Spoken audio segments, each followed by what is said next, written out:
하나님께서 오늘 우리에게 허락하신 말씀은 민수기 35장의 말씀입니다. 민수기 35장 봉독은 1절에서 15절과 22절에서 28절 함께 하도록 하겠습니다. 제가 세 번역으로 읽어드릴 텐데요. 가능하신 분들 함께 읽으면 좋겠습니다. 여리고 건너편 요단 강가 모압 평야에서 주님께서 모세에게 말씀하셨다. 너는 이스라엘 자손에게 그들이 유산으로 받는 땅에서 레위 사람이 살 성읍들을 떼어 주라고 명령하여라. 레위 사람에게는 성읍과 함께 그 주변의 목초지도 함께 주어라. 그래야만 그들이 그들의 재산인 가축대와 모든 짐승들을 그 목초지에서 기르면서 그 여러 성읍에서 살게 될 것이다. 너희가 레위 사람에게 줄 성읍 둘레의 목초지의 범위는 각 성의 다 같이 성벽 둘레부터 이천자까지의 지역이어야 한다. 성을 중심으로 하여 성밖 동쪽으로 이천자, 남쪽으로 이천자, 서쪽으로 이천자, 북쪽으로 이천자씩을 재어라. 이것이 각 레위 사람의 성읍에 딸린 목초지이다. 너희가 레위 사람에게 줄 성읍들 가운데서 여섯은 도피성으로 만들어서 사람을 죽인 자가 그리로 도피할 수 있게 하고 이 밖에 별도로 레위 사람에게 42 성읍을 주어라.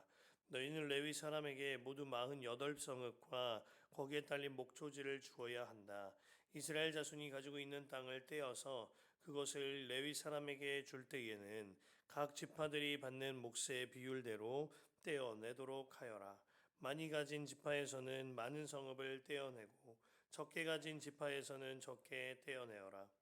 주님께서 모세에게 말씀하셨다. 너는 이스라엘 자손에게 말하여라. 그들에게 다음과 같이 일러라. 너희가 앞으로 곧 요단 강을 건너 가나안 땅에 들어가게 되거든 성읍들 가운데서 얼마를 도피성으로 정하여 실수로 사람을 죽게 한 자가 그곳으로 도피하게 하여라.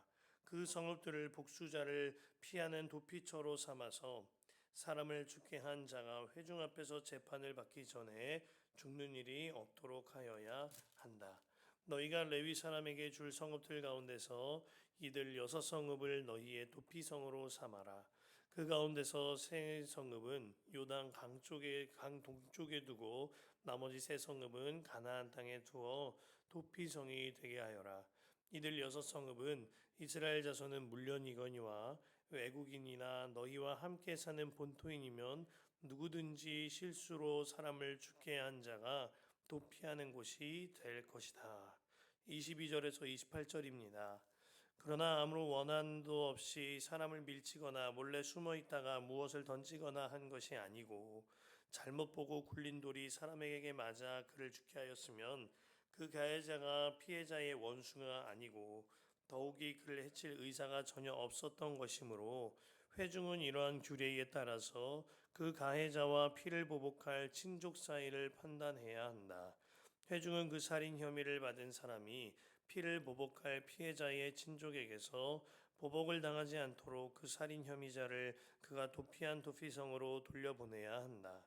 그리고 그는 거룩한 기름을 부어 성직에 임명된 제사장이 죽을 때까지 거기에 머물러야 한다. 도피성으로 인한 그 살인자가 도피성의 경계 밖으로 나갔을 때에 마침 피를 보복할 친척이 그를 알아보고 도피성의 경계 밖에서 죽였으면 그 친척에게는 아무런 살인죄도 적용되지 않는다. 살인자는 반드시 대제사장이 죽을 때까지 도피성에 머물러 있어야 하고 대제사장이 죽은 다음에야 비로소 자기 소유지가 있는 땅으로 돌아갈 수가 있다. 아멘. 하나님의 말씀입니다. 주님 안에 참 좋은 금요일입니다. 성령이 충만한 금요일인 줄로 믿습니다. 우리가 오늘은 금요 성령 집회가 있는 날인데요. 함께 나와 주님 안에 성령의 충만한 밤이 되시기를 축복합니다. 당신이 이 땅의 레위인이요 도피성입니다 하는 제목으로 말씀 함께 나누고자 하는데요. 한국에 교회가 참 많습니다. 높은 산에서 올라가 내려다보면 아주 십자가 전광판들이 아주 많이 있다. 이런 이야기 많이 들어보았을 텐데요. 제가 처음에 태평동에 담임자로 부임했을 때에도 한 블록을 채 지나지 않아도 바로 옆 건물마다 십자가들이 다닥다닥 붙어 있는 모습을 보고 놀란 적이 있습니다. 아, 우리나라에 이렇게 십자가들이 많고 한국 교회들이 많다라는 까닭에 한국 교회를 어떤 사람들은 비판하기도 합니다. 교회가 너무 많다는 거예요. 하지만 저는 이렇게 교회가 많은 것은 비판의 대상이 될 수는 없다는 생각이 듭니다. 다만 그렇게 지역마다 수없이 세워진 십자가가, 그렇게 지역마다 수없이 세워진 교회가 제 역할을 감당하지 못하는 것이 비판의 대상이 될 것입니다. 세워진 십자가의 숫자만큼 그 지역을 사랑하고 그 지역을 섬긴다면 많이 세워진 십자가가 비판의 대상이 아니라 호의의 대상이 될 것입니다. 주님께서는 레위인을 통하여서 48개가 되는 모든 지파의 성읍마다 레위인들을 흩어져서 살게 하셨습니다. 오늘 이 본문 2절에서 3절을 보면요. 너는 이스라엘 자손에게 그들이 유산으로 받는 땅에서 레위인 사람이 살 성읍들을 떼어주라고 명령하여라. 레위 사람에게는 성읍과 함께 그 주변의 목초지도 함께 주어라. 그래야만 그들이 그들의 재산인 가축대와 모든 짐승들을 그 목초지에서 기르면서 그 여러 성읍에서 살게 될 것이다. 7절에 보면 48개 성읍의 레위인들이 흩어져서 살게 되었다 하였습니다. 왜 그러셨을까요? 하나님께서는 왜 각 성읍마다 레위인들을 보내셔서 모여 살지 않게 하시고 뿔뿔이 흩어져서 살게 하셨을까요? 각 성읍마다 하나님의 말씀이 선포되고 하나님의 말씀대로 사는 자들을 세우시기 위함입니다. 레위인들은요, 성막 봉사만 하던 자들이 아니었습니다. 성막 봉사와 더불어서 말씀을 가르치는 일도 감당하였는데 모든 성읍마다 레위인들을 주님께서 보내두심으로 말미암아 모든 성읍에 하나님의 말씀이 선포되고 모든 성읍에 있는 백성들로 하여금 그 말씀대로 살게 하시고자 하는 하나님의 마음이 들어있는 것입니다. 이스라엘 민족이 이제 살게 될 정복해가 될 가나안 땅은 우상이 우글거리는 땅입니다. 각 성읍마다 숭배하는 다양한 우상과 퍼져 있는 음행과 살인을 비롯한 악한 문화가 자리 잡은 땅이 가나안이었습니다. 이에 대하여 모든 성읍의 백성들이 주님만 바라볼 수 있도록 하나님께서 레위인들을 모든 성읍마다 파송시켜 두신 거죠. 또한 레위인들의 살 집과 먹을 양식과 모든 생활비에 관한 것을 각 성읍의 사람들이 감당해내도록 아예 법으로 지정하셨습니다. 이를 통하여서 레위인들을 섬기고 이를 통하여서 모든 성읍이 섬길 때에마다 하나님을 바라볼 수 있도록 제도화해 두신 것입니다. 실제로요, 레위인들이 무너지는 시기와 이스라엘이 무너지는 시기가 같습니다. 사사기 말미에 가면 레위인들이 먹고 사는 문제가 곤란해집니다. 백성들이 타락하여서 레위인들의 생활을 보장하지 않기 시작한 거예요. 그로 인하여서 레위인들은 부유한 집을 의지하면서 그 집에 있는 사람들의 비율을 맞추는 메시지를 전하고 제사를 인도합니다. 그리고 성경을 가르치죠. 또한 레위인들이 세상과 다름없이 타락하게 되는 것이 사사시대의 말미였습니다. 그로 인하여 사사시대는 자기 소견에 옳은 대로 행하며 전혀 다른 세대가 되어 멸망하는 세대가 되는 것입니다. 우리 모든 집마다 물이 콸콸 잘 나오잖아요. 수도관에 필터가 고장나면 사실 그 수도관에서 나오는 물은 녹물이나 오물일 것입니다. 하지만 수도관이 깨끗하면 지하수를 필터링하여 씻고 먹을 수 있는 물이 나오는 것이죠. 이처럼 하나님께서는 레위인들을 각 성읍마다 세워두셔서 가나안의 영적인 오염수들이 하나님의 깨끗한 영적인 생수로 완전히 뒤바뀌어져서 또한 성도들로 하여금 백성들로 하여금 가나안에 흩어지는 흘러가는 깨끗한 생수가 되어질 수 있도록 하신 것입니다.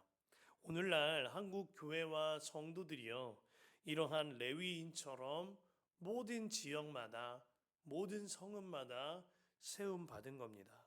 십자가가 많이 세워진 것으로 한국 교회가 만족할 일이 아닙니다. 지역마다 세워진 십자가는 우리가 바로 레위인입니다 하는 소명을 가져야 하는 것입니다.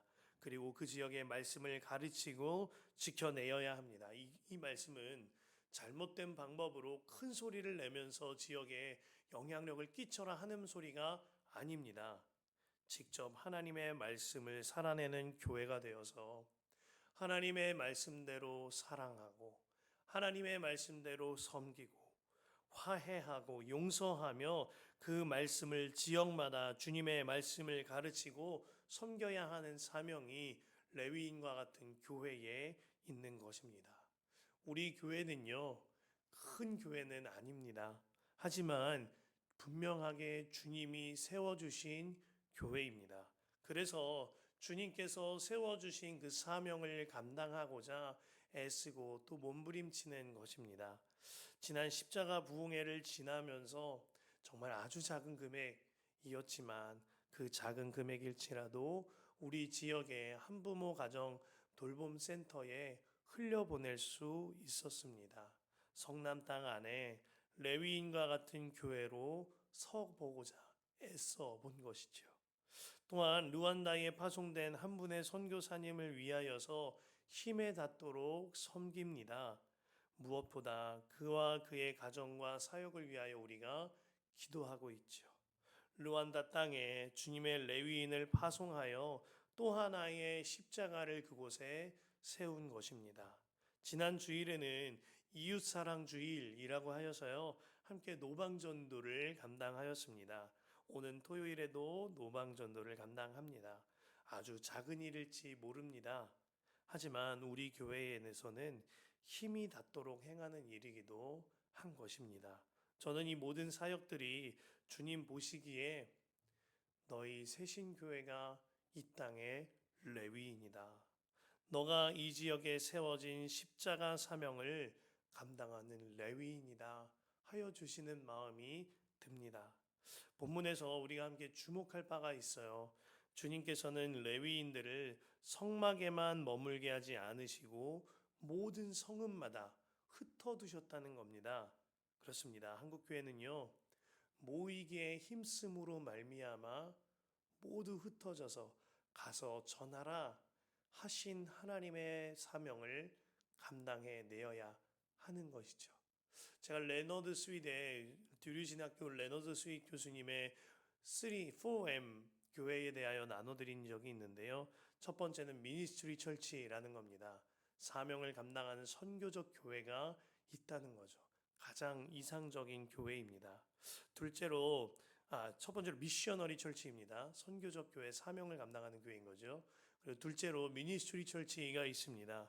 이는 목양적이고 목회적인 교회인데, 이러한 교회는 교회 안에 있는 사람들끼리만 자기들끼리 좋아하고 자기들끼리 목양하기에 바쁜 교회, 그래서 아쉬움이 많이 남는 교회라는 겁니다.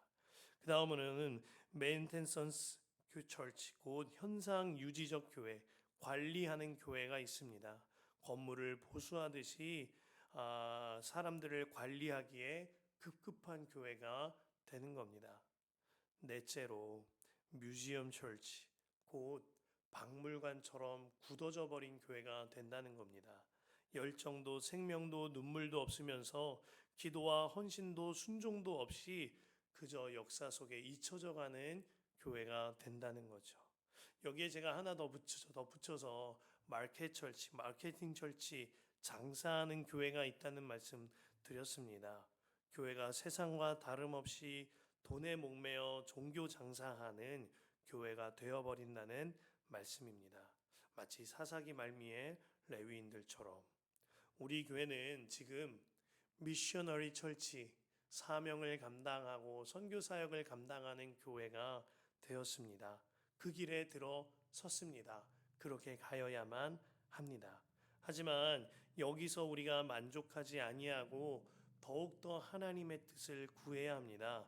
그 길이 우리가 살 길이거니와 주님과 동행하는 교회로서 감당할 사명이기 때문이에요. 그러나 이 모든 일이요, 교회에만 부여된 사명이 아님을 아셔야 합니다. 주님께서는 레위인을 각 성읍에 흩어두셨듯이 오늘 새벽 기도가 끝나면 저와 여러분들 모두를 각 성읍에 흩어두셨습니다. 직장이라는 성읍과 가정이라는 성읍과 사업장과 학교라는 모든 성읍마다 그 성읍의 레위인이 되어서 우리가 흩어져 살게 되는 것입니다. 그렇다면 하나님의 말씀을 내 삶으로 살아내어서 흩어져 사는 그 사람들에게, 내가 만나는 사람과 일터와 공동체에게 영감이 되어지고 하나님의 복음이 전해져야 하겠습니다.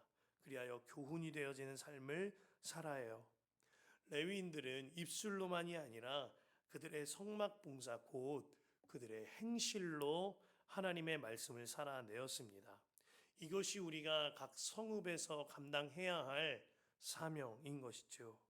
교회 일을 한없이 많이 하고 일터와 가정에서 무너져 지낸다면, 학생이 교회를 감당하고 학업에 있어서 무너져 지낸다면 결단코 하나님의 제자 아닙니다. 하나님이 기뻐하시지도 않을 겁니다. 하나님께서는 레위인들을 성막에서 흩어 보내셨어요. 성막에만 머물러 있어라 하지 않으셨던 겁니다. 마음에 새기시길 바랍니다. 여러분들은 성막에만 머무는 사람이 아닙니다. 흩어져서 주님의 사명을 감당할 사람들이에요. 여러분들의 각 성읍, 일터와 가정과 사업장과 학교, 모든 성읍에 여러분은 세움받은 레위인입니다. 모든 성읍에 여러분은 세움받은 십자가요 레위인인 것입니다. 각 직장과 가정과 사업장, 학교에서 말씀을 전하십시오. 사랑하는 삶과 용서하는 삶과 화해하고 신실하고 성실한 삶으로 무장되십시오. 그 사명을 신실하게 감당하게 되는 것이 오늘 본문을 통하여 우리에게 주시는 하나님의 메시지입니다. 그러면서 주님께서는요, 9절 이하에 끝까지 보면서 도피성 제도를 말씀하세요. 도피성에는 몇 가지 특징이 있는데 세 가지로 간추려 봅니다. 먼저 부지 중에 살인한 자, 곧 실수로 사람을 죽인 자들을 위해 만들어진 도피성입니다. 예컨대 쥐붕 위에서 기와를 올리다가 실수로 그 기와다가 떨어져서 사람이 죽었다거나, 도끼질을 하는데 쇠가 빠져나가서 누군가 맞아서 죽었다면, 실수로 부지 중에 누군가를 죽게 만들었을 때 그 사람은 도피성으로 도망쳐 가야 합니다.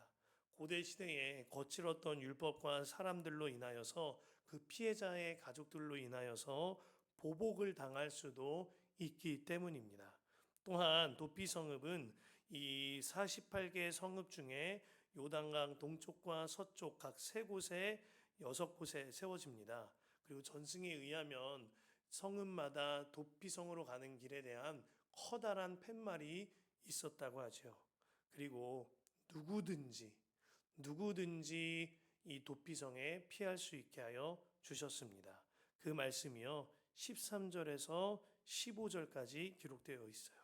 끝으로 참으로 특별한 제도가 있는데요, 그렇게 도피성으로 피한 사람은 바깥에 나가질 못하고 도피성 안에서 보호를 받습니다.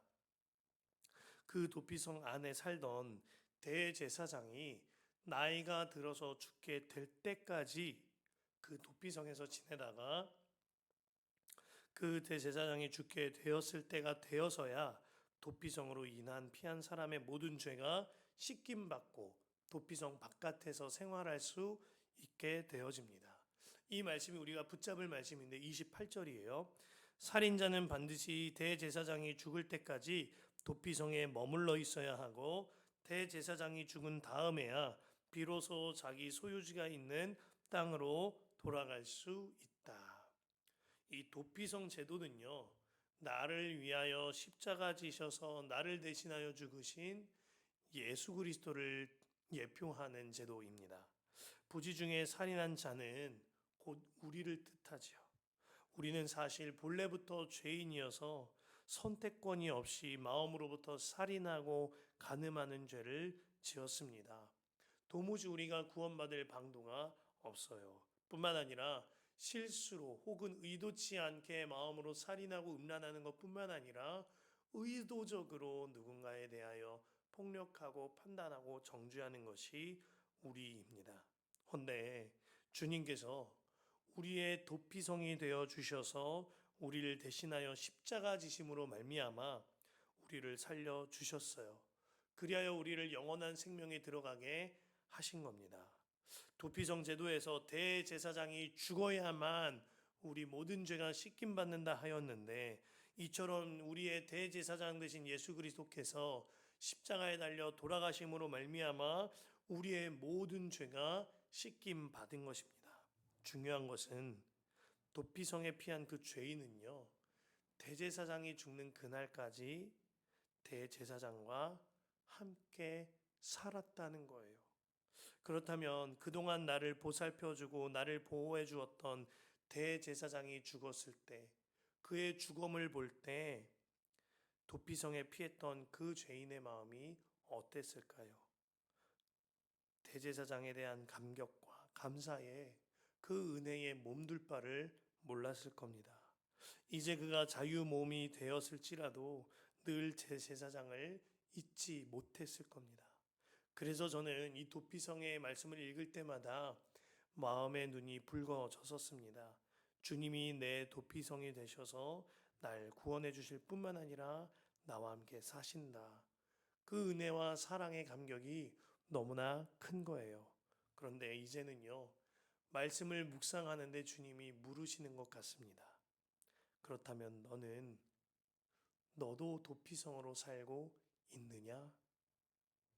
예수님이 나의 도피성 되셨습니다. 그 예수님이 나의 대제사장 되셔서 날 위해 죽으셨고 날 자유케 하셨습니다. 뿐만이 아닙니다.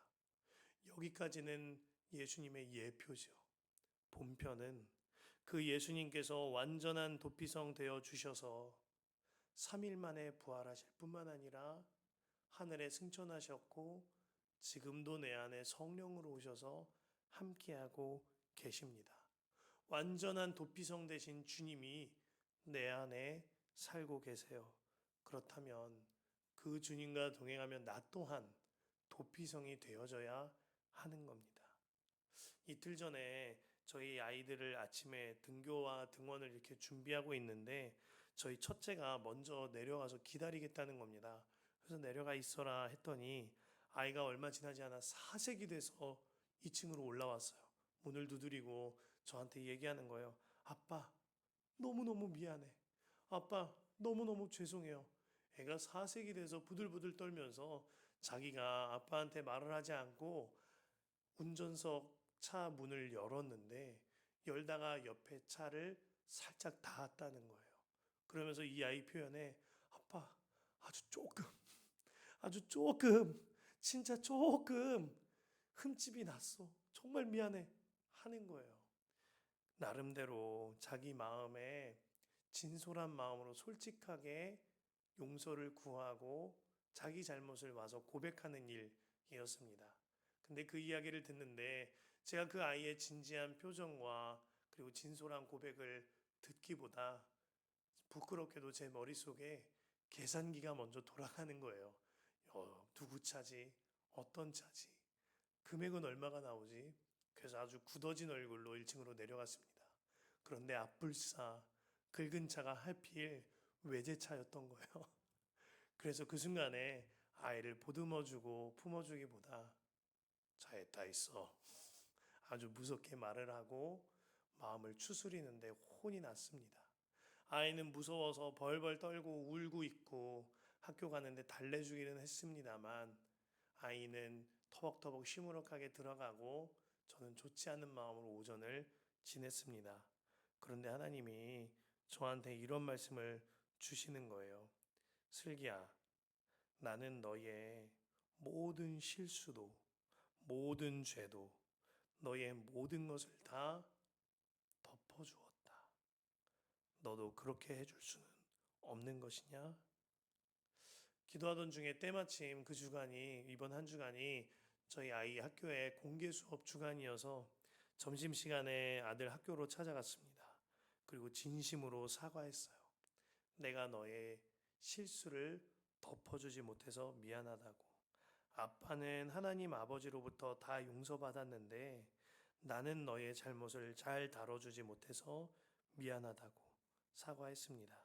그리고 애 공개 수업에 잠깐 들어가 보니까 누구보다 더 열심히 질문하고 적극적으로 참여하는 모습을 보고 뒤돌아 나왔습니다. 감사하게도 문콕을 당한 차주는 애들이 그런 건데 괜찮다고 하면서 수박 한 통 올려 보내는 것으로 잘 갈무리가 지어졌어요. 사랑하는 성도 여러분, 여러분들은 가정과 일터와 모든 곳에서 도피성으로 살고 계십니까?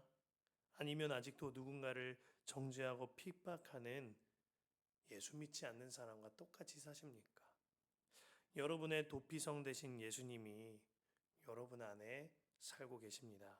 그렇다면 여러분도 배우자와 자녀와 부모의 일터의 동료들의 도피성이 되어집니다. 이 고백이 저와 여러분들의 고백 되길 원합니다. 판단하고 정죄하던 나는 죽었고 도피성 대신 예수로 삽니다.